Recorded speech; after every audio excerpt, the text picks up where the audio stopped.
Brian's back, done an upgrade, Venturi intake, flex fuel, intercooler, a Miltech catted downpipe, Miltech exhaust. But the big change is he upgraded to the... Say that I have it, you know that I got it, no need to look all in the bag. Stunting like this cause I work so hard, I'm the best, I only speak facts. In the store I'm popping them tags, a limited seller with stag. Clout chasing for the cash grab, I don't really want it that bad. Brian's back, he's done an upgrade. Coming, getting ready for the coming season for drag racing. I think last time the car was here, the engine bay kind of looks similar. Venturi intake. I don't know if that was in the last video, but we did that. Flex fuel, intercooler, downpipe. He did change up the exhaust. He did have a CTS downpipe that was catted and a stock, like a midsection and rear mufflers, and he upgraded to a Miltech catted downpipe. I think it's 4-inch. I can't remember, he did tell me, but kind of just 3-inch. Whatever it is, it looks pretty big. Does the job. Is catted, and then he has a Miltech exhaust, like full exhaust. So. But the big change is he upgraded to the Garrett GT2260S, which we have done before on our car, but that had the cam. So when Brian said he wanted to go with this, because he saw the results that we got and he was chomping at the bit for that kind of power level, we wanted to bring the car in, just put the InstaTune file on that is available for everyone, and see what the car made. And I know Brian's looking for some new personal bests. So what we have done is upgraded the map sensor and the put sensor, which is the pressure upstream sensor. So this is a 3.5 bar, and the one in the boost pipe is 4 bar. So what that has allowed us to do is actually increase the boost more than what you would be able to if you didn't have those upgrades. So like the off-the-shelf tune that we have basically is right on the limit of what the map sensors are read. So like 1.8 bar, sorry, 1.8, 1.9 bar, really flirting with the limit of the stock map sensor.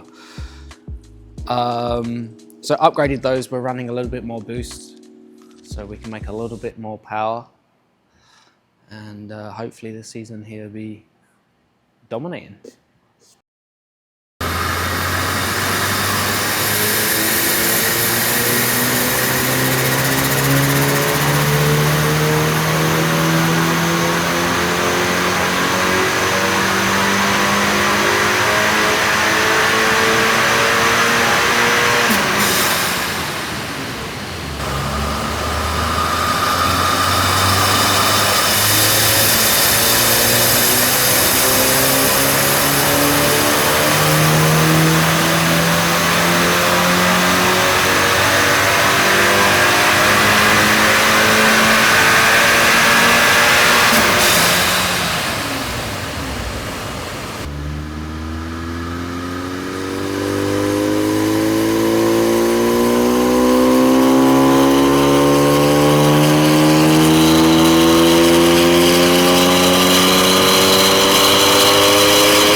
You feel that?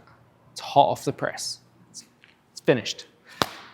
I want to show you some dyno numbers. We've got up an E65 graph, and we're going to have like an E30 graph. And I'll tell you the pump gas numbers because I can't show all the comparisons, but let's go over. This lower one, this is horsepower, this one's torque.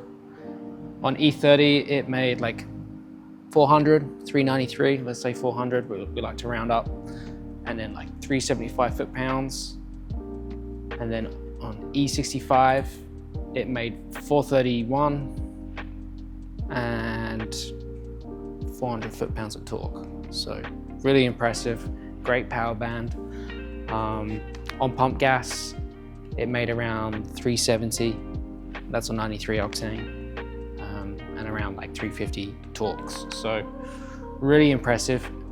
The red line is the IS38. All right, so we picked up 76 horsepower over the IS38 on the same ethanol content, so like E60, E65, and we've kind of kept torque a little bit tame. Obviously, don't want to send the bottom end across the floor.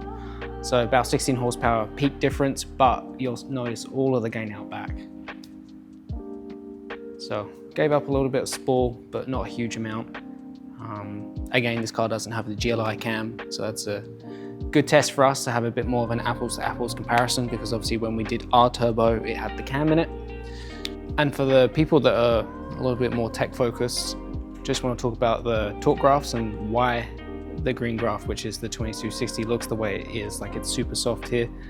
Basically, the turbo can produce a lot of, air boost, and the engine literally cannot ingest that amount of air at that RPM. So it was surging between 3,500 and 4,000. So we couldn't make it stand up and carry across.